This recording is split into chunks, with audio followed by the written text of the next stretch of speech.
नमस्कार, बिहार मिथिला न्यूज़ में आपका स्वागत है। मैं हूं मनोज। देखिए, दरभंगा विकसित हो रहा है, ये सभी देख रहे हैं, लेकिन कुछ विपक्षी हैं जिनको अभी तक दरभंगा का विकास दिख नहीं रहा है। तो ये काम दरभंगा के सांसद गोपाल जी ठाकुर संसद से लेकर के दरभंगा तक आवाज़ उठा रहे हैं। हम पिछला 5 वर्ष की बात नहीं करेंगे, अब यानी कि इस सेशन में इन्होंने जो मुख्य बातें संसद में उठाई दरभंगा की जनता की समस्या के लिए, उसका हम जिक्र करना चाहते हैं ताकि दरभंगा की जनता को भी समझ में आए कि गोपाल जी ठाकुर जिन्हें इस बार चुनाव जीत कर भेजा गया था, क्या क्या मुद्दे रहे इस बार। पिछले वर्ष की तुलना छोड़ दीजिए, इस बार आपने गंभीरता से चुनाव जीतने के बाद कौन कौन से मुद्दे को गंभीरता से उठाया है। आपका पहले स्वागत। धन्यवाद, नमस्कार। देखिए, इस बार लोकसभा चुनाव के बाद देश के यशस्वी प्रधानमंत्री और नव भारत के विश्वकर्मा परम आदरणीय नरेंद्र भाई मोदी जी से 28 तारीख को जब हम यहाँ से गए जीत करके तो मिले और हमने उनका मिथिला के परंपरा से स्वागत भी किया। और जो बाढ़ का यहाँ अस्थाई निदान की बात है, उसके लिए देश के यशस्वी प्रधानमंत्री नरेंद्र भाई मोदी एक कमेटी बना करके 28 तारीख को ही, जिस दिन हम मिले थे, और यहाँ पर वह कमेटी आकर के निरीक्षण करके रिपोर्ट दिया और चलते लोकसभा सत्र में 377 के तहत हमने उठाने का भी काम किया। जो बाढ़ से अस्थाई निदान मिथिला क्षेत्र को मिलना अत्यंत आवश्यक है, क्योंकि करोड़ों लोग यहाँ का पलायन कर गया महानगरों में, और कांग्रेस की सरकार, राष्ट्रीय जनता दल की सरकार जब केंद्र में लंबे अरसे तक रहा, लेकिन यहाँ के लिए अस्थाई निदान के लिए कुछ किया नहीं, बात बनाते रह गया, लोगों को गरीबी के कगार पर धकेल दिया।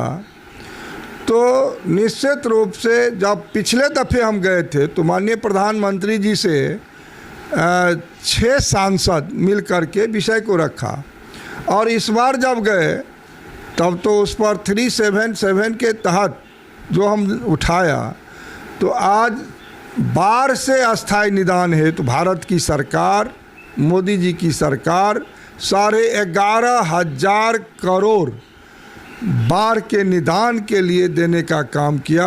आपके चैनल के माध्यम से देश के यशस्वी प्रधानमंत्री और भारत सरकार को बधाई देना चाहता हूं, जिन्होंने 77 वर्ष बाद निदान के लिए मोदी सरकार ने यहाँ राशि देने का काम किया, और नेपाल से भी बातचीत चल रही है। तो यहाँ अस्थाई निदान जब होगा तो यहाँ के लोगों का जो 8.5 करोड़ मिथिलावासी है, उसके लिए यह वरदान साबित होगा। अच्छा, बाढ़ की समस्या के बाद दरभंगा एयरपोर्ट को विकसित करने की बात है। कई तरह से आपने इस स्तर पर भी काम किया है, सरकार ने भी काम किया, लेकिन सवाल यह है कि सभी जो एयरपोर्ट से सभी एयरलाइंस का संचालन नहीं हो पा रहा है।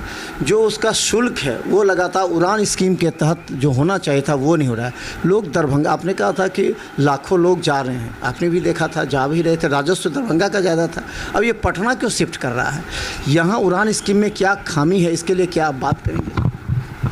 नहीं, देखिए, जहाँ तक दरभंगा एयरपोर्ट की बात है, नरेंद्र मोदी जी की सरकार से तो कोई सरकार पहले सोचा नहीं जो दरभंगा से हवाई सेवा भी लोगों को मिल जाए। आज तक ऐसा कोई सरकार नहीं किया जो काम नरेंद्र मोदी जी की सरकार में हुआ। परम आदरणीय मोदी जी आज उड़ान स्कीम के तहत देश में 78 एयरपोर्ट चालू करने का काम किया, और उसमें दरभंगा भी शामिल हुआ। और दरभंगा से आज आपको बतावें, जो 23 लाख लोग यहाँ से उड़ान भर चुके हैं 8 नवंबर 2020 से। और अब यह उड़ान स्कीम से बाहर निकल गया है। अब यहाँ पर देश के यशस्वी प्रधानमंत्री जी के नेतृत्व में 918 करोड़ की लागत से यहाँ पर नया टर्मिनल बिल्डिंग का काम प्रारंभ हो चुका है और अनेक तरह का काम होगा। और अहलुवालिया कंपनी को दिया गया है 576 करोड़ से वो काम प्रारंभ किया है। तो निश्चित रूप से यहाँ पर संसाधन के कमी के चलते थोड़ा कठिनाई आ रही है, लेकिन सारा कठिनाई समाप्त हो जाएगा। देश के यशस्वी प्रधानमंत्री और उड्डयन मंत्री का यहाँ पर अभी हमने संज्ञान में लाया और अभी हम मिले भी थे दिल्ली में उड्डयन मंत्री श्रीमान राम मोहन जी और सेक्रेटरी सचिव जो उड्डयन विभाग का, और सारा विषय हम वहाँ पर रखे हैं।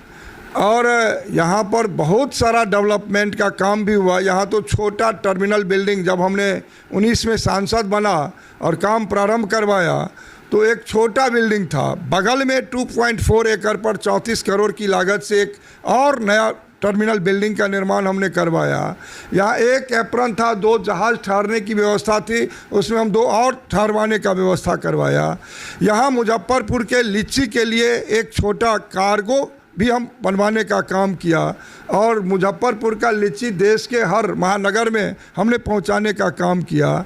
यहाँ नील गाय काफ़ी डिस्टर्ब करता था, उसका भी समाधान राज्य की सरकार माननीय नीतीश कुमार जी ने किया। और सबसे बड़ी बात है, माननीय नीतीश कुमार जी यहाँ पर 52 और 24 2 प्लॉट 54 एकड़ और 52 एकड़ का दिया। और आज भारत की सरकार जो राशि 918 करोड़ उपलब्ध करवाया, इससे पहले 200-250 करोड़ लगभग पहले रनवे का काम टर्मिनल बिल्डिंग भी हुआ है।